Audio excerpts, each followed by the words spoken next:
तो film rail की पटरी से शुरू होती है और तुरंत हमें 1968 का समय दिखा दिया जाता है, जब पॉल ने आइरिस को आश्चर्यचकित करने के लिए एक आकाश दृश्य रेस्तरां बनाया था। आइरिस इस रेस्तरां के विज्ञापन के लिए बहुत उत्साहित है। इस टावर साइड से आइरिस और पॉल का चित्र भी लिया गया है और अंत में ये लोग रेस्तरां के अंदर आते हैं। रेस्टोरेंट का फर्श कांच का बना था, नीचे से सब कुछ दिखाई देता था और रेस्तरां के बिल्कुल बीच में एक जीवंत रसोई घर था। लोग यहाँ पार्टी कर रहे थे और तभी आइरिस पॉल की जेब में एक गुलाब रख देती है। कांटा चुभने के कारण उसकी उंगली से खून बहने लगता है, जिससे उसे उल्टी आती है। यह देखकर रेस्टोरेंट में आए सिंगर को समझ आ गया कि आइरिस गर्भवती है, लेकिन जब उसने आइरिस से पूछा तो आइरिस को खुद ही उसके शब्दों से पता चल गया। लेकिन फिर भी आइरिस बहुत खुश थी। यहां वह उस गायक के बेटे को भी देखती है और वह बिना किसी कारण के ही इस बच्चे की ओर आकर्षित हो जाती है। खैर, वह पॉल के पास गई और वह उसे शीर्ष दृश्य छत पर ले आया, जहां वह आइरिस के सामने शादी का प्रस्ताव रखता है। आइरिस उत्साहित हो जाती है और उसका प्रस्ताव स्वीकार कर लेती है और उसे यह खुशखबरी भी देती है कि वह गर्भवती है, और इससे पॉल भी बहुत खुश हुआ। यहां आइरिस ने देखा कि गायक का बेटा भी यहां मौजूद था और वह शरारती बच्चा अपना सिक्का ऊपर से नीचे फेंकता है। सिक्का हमें इस तरह दिखाया गया है कि वह जमीन पर गिरने के बजाय ऐसी आउटडोर यूनिट से वैक्यूम दबाव ने इसे अंदर खींच लिया। जब ये सब लोग पार्टी में आए, जब ये सब लोग नाच रहे थे, इसमें दिखाया गया कि रेस्तरां का फर्श हिलने लगा था। सिक्का भी एसी डक्ट के अंदर घूमने लगा, जिससे पंखे की हवा बाहर निकल गई। 20 मई 8:20 सुबह चकू, और अचानक रेस्तरां के अंदर का फर्श ढह गया। सभी लोग नीचे गिर गए। पॉल ने खुद को बचाने के लिए कांच का एक टुकड़ा पकड़ लिया था, जिससे उसके हाथ में चोट लग गई थी, लेकिन फिर भी वह खुद को बचा नहीं सका और गिरकर मारा गया। इस बार आइरिस अस्तबल में खड़ी थी, इसलिए वह खुद को बचाने में सफल रही। इस नली के अंदर जो सिक्का घूम रहा था वो वहां से निकलकर दूसरी जगह चला जाता है और गैस पाइप से टकराने पर रिसाव हो जाता है, जिससे लाइव किचन रेस्टोरेंट के ऊपर भी आग लग जाती है। परिणाम स्वरूप वह गायिका भी मारी जाती है और आइरिस खुद को बचाने के लिए पियानो के नीचे छिप जाती है। खुद को बचाने के लिए आइरिस लिफ्ट में आ गई, जो पूरी तरह से लोगों से भरी हुई थी। इससे पहले कि लिफ्ट नीचे गिरती, एक आदमी लिफ्ट के नीचे आ जाता है और कुचला जाता है। इस तरह लिफ्ट क्षतिग्रस्त हो जाती है और लिफ्ट के अंदर मौजूद सभी लोग भी मारे जाते हैं।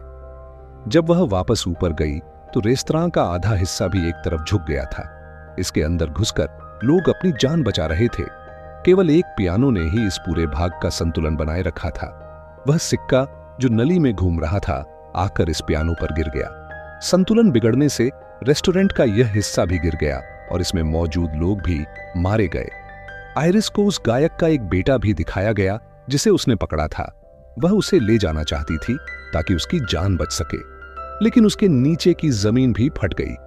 खुद को बचाने के लिए उसने अंगूठी को 2 लोहे की छड़ों के बीच में रख दिया, लेकिन तभी उसका हाथ घायल हो गया और अंगूठी उतर गई, और इस तरह आइरिस और वह बच्चा भी गिरकर मर गए। और यहां एक लड़की अचानक चिल्लाई और हमें पता चला कि जो हमने देखा वह स्टेफनी नाम की एक लड़की का मतिभ्रम था। वह इस समय अपनी कक्षा में बैठी थी और उसके चिल्लाने के कारण उसकी कक्षा में व्यवधान उत्पन्न हो गया। जब उनके प्रोफेसर ने उनसे इस बारे में पूछा तो स्टेफनी ने बताया कि मुझे ऐसे भ्रम और डरावने दृश्य आते रहते हैं।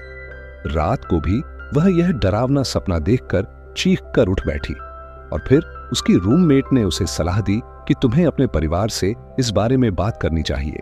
वह उसके घर आई, उसके पिता से मिली, वह अपने अच्छे भाई से मिली जिसके साथ उसकी बहुत अच्छी बॉन्डिंग थी, और वे दोनों अपने चाचा के घर गए जो उनकी मां का भाई था। उन्हें अपने चचेरे भाइयों से बहुत लगाव था। यहां सभी लोग इस बात का आनंद ले रहे थे कि आइरिस अपने चाचा से अपनी दादी आइरिस के बारे में पूछती है। अर्थात आइरिस जिसे हमने स्टेफनी के दर्शन में देखा था उसकी दादी थी। स्टेफनी की मां का नाम सुनकर उसके चाचा उस पर गुस्सा हो जाते हैं और उससे कहते हैं कि तुम्हारी दादी हमारे लिए मर गई, वह पागल हो गई है, वह हमें छोड़कर एक द्वीप पर रहने लगी है, जिसके बाद वह हमसे मिलने कभी नहीं आई। इस वजह से आपकी मां की मानसिक स्थिति भी खराब हो गई और वह भी हमें छोड़कर चली गई। उसके चाचा ने उसे सब कुछ बताकर छोड़ दिया, लेकिन उसकी चाची ने उसकी मदद की और उसे आइरिस द्वारा भेजे गए पत्र, उसका पता और आइरिस की कुछ चीजें दी। इन चीजों में वह फोटो भी थी जो पॉल और आइरिस ने स्काईव्यू रेस्तरां के सामने खींची थी। यह देखकर स्टेफनी को बहुत आश्चर्य हुआ। यह चित्र, यह रेस्तरां, यह सब कुछ उसकी दृष्टि में आया। अब स्टेफनी और आइरिस से मिलने के लिए वह उस निर्जन द्वीप पर गई, जहां एक मकान तो था, लेकिन इस मकान की हालत बहुत खराब थी। अपने सुरक्षा कैमरे में स्टेफनी ने अपना परिचय दिया, इसलिए आइरिस ने उसे घर के अंदर बुलाया। आइरिस भी स्टेफनी को देखकर बहुत उत्साहित थी। वह स्टेफनी से उसकी मां के बारे में पूछती है, तो स्टेफनी उसे बताती है कि हमारी मां हमें बचपन में ही छोड़कर चली गई थी। इधर स्टेफनी आइरिस को मुख्य बात यह बताती है कि मैंने तुम्हें और दादाजी को स्काईव्यू रेस्तरां के सामने देखा था और वह रेस्तरां नष्ट हो रहा था, आप सब मर रहे थे। वीडियो अच्छी लगी हो तो लाइक और सब्सक्राइब जरूर करें। पार्ट 2 जल्द